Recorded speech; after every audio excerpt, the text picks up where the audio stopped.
Hello everyone, welcome back to my channel. কেমন আছো তোমরা? আশা করি তোমরা সকলে খুব ভালো আছো, এমনকি আমিও খুবই ভালো আছি। আমাদের এখানে বিগত 3 দিন ধরে ভালোই বৃষ্টি হচ্ছে। আর এসকে বলছিল এটা নাকি ইলশে করে বৃষ্টি, কখনো মেঘ উঠছে কখনো রোদ উঠছে। কিন্তু দেখো, দুদিনের তুলনায় আজ কিন্তু আকাশের মুখটা একদম ভার হয়ে রয়েছে। আকাশে আজ প্রচুর মেঘ জমে আছে, যখন তখন বৃষ্টিও চলে আসছে। দেখো, এখন কিন্তু বৃষ্টি নেই, তাও হালকা হালকা পড়ছে, ওটা ধরার মধ্যেই পড়ে না। আমার মনে হচ্ছে এই বৃষ্টিটা সব জায়গাতেই হচ্ছে। বৃষ্টিটা হচ্ছে, ভালোই হচ্ছে, আবার মজাও লাগছে কিন্তু। আর অন্যদিকে একটু অসুবিধাও হচ্ছে যে জামা কাপড় নাড়ার কোনো জায়গা খুঁজে পাচ্ছি না। এত ভিজে জামা কাপড় ঘরের মধ্যে রাখলে তো ঘরেরই অবস্থা খারাপ হয়ে যাবে। যাই হোক, তো আজ আরএসকে বলছে যে বৃষ্টির দিনে একটু পকোড়া খেতে ইচ্ছা করছে, তো চলো আজ ওর জন্য একটু পকোড়া বানাবো। তো পকোড়া বানানোর আগে আমি আমার সকালের সমস্ত কাজ সেরে নিই।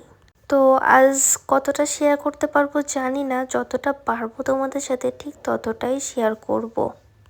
আজ আমি অনেক ব্যস্ত থাকবো, আমার বাইরেতেও কিছু কাজ আছে, ইম্পর্টেন্ট অফিসিয়াল কাজ। জানি না কতটুকু কি তোমাদের সাথে ভিডিও শেয়ার করতে পারবো। তো চলো। তো দেখো, এই যে আমি ঘর ঝাড় দিয়ে নিচ্ছি। আমার সকালের কাজ আমি তাড়াতাড়ি করার চেষ্টা করছি, কারণ যেহেতু অফিসিয়াল কাজ একটু সকাল সকালই যেতে হবে। আবার তারপর আমি একটু ঘরটাও মুছে নিচ্ছি। আমার ঘর ঝাড় দেওয়া মোছা করা কমপ্লিট হয়ে গেছে, তো তোমাদের সাথে আর কিছুই শেয়ার করতে আমি পারিনি। তো এখন দেখো, সন্ধ্যার সময় চলে এসেছি। সন্ধ্যাতেও কিন্তু প্রচণ্ড পরিমাণে বৃষ্টি হচ্ছে। ওই যে আরএসকে বলেছিল যে এটা ইলশে করে বৃষ্টি। আমার আরএসকে পকোড়া খেতে খুব পছন্দ করে, আমিও আগে খেতে খুবই পছন্দ করতাম, অনেক অনেক বানাতামও, খেয়ে শেষ করতে পারতাম না। আর আমরা একাও খেতাম না, আমি যখন ফ্ল্যাটে থাকতাম সবাইকে দিয়েই খেতাম। তো যাই হোক, এখন তো বাড়িতে চলে এসেছি, আর এখন এত তেলে ভাজা খেতেও ভালো লাগে না, আর বাইরেতে তো একদমই ভালো লাগে না।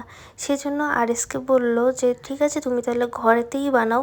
তো দেখো, আমি একটু এখানে বেসন গুলিয়ে নিয়েছি। বেসনের মধ্যে নুন, লঙ্কার গুঁড়ো, হলুদ গুঁড়ো আর স্বাদ মতো লবণও দিয়ে নিয়েছি। আর এখন আমি এই দেখো, বেগুনগুলো লম্বা লম্বা করে স্লাইস করে কেটে নিয়েছি।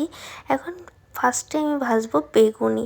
তো চলো দেখো, বেগুনি খুব সুন্দর করে আমি একটু ব্যাটারটা মাখিয়ে নিচ্ছি। আমার না বেগুন খেতে খুবই ভালো লাগে, কিন্তু কি জানি এবার বেগুনটা খেয়ে না খুব গায়ে র্যাশ বেরিয়েছে। আরএসকে বললো যে তোমার অ্যালার্জি হয়েছে।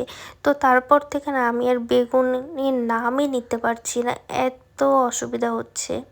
কিন্তু আমার আরএসকে খেতে খুব পছন্দ করে, আর আমি ওকে করে দিচ্ছি বেগুন, ও খাচ্ছে। আমি বেগুনের কোনো আইটেমই খেতে পারছি না। তো দেখো, এই যে আমার বেগুনের ব্যাটারটা মাখানো হয়ে গেছে, এখন আমি তেলের মধ্যে দিয়ে দেব। যাই হোক, তোমরা তো দেখলে যে বেগুনিটা কত ভালো হয়েছে, কত সুন্দর ফুলেছেও। আর আমি এদিকে আর একটু সবজি দিয়ে পকোড়া বানিয়ে নিচ্ছি।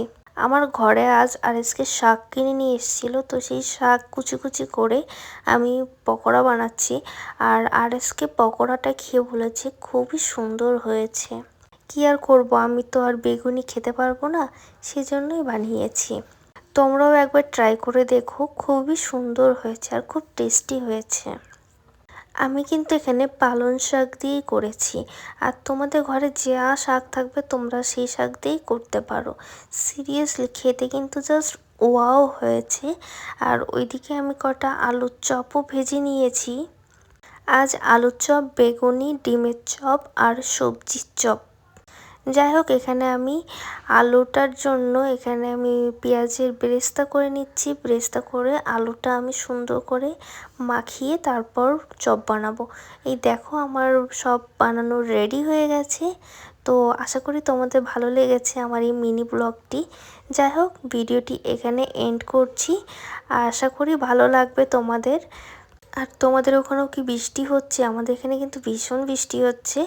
তো আজ এটাই খাবো এখন স্ন্যাক্স। আর মিষ্টিও আছে দেখো, আমার আরিসকে কিন্তু মিষ্টি খেতে খুব ভালোবাসে। আর আমি কিন্তু তার ঠিক বিপরীত, আমি ঝাল খেতে খুবই ভালোবাসি।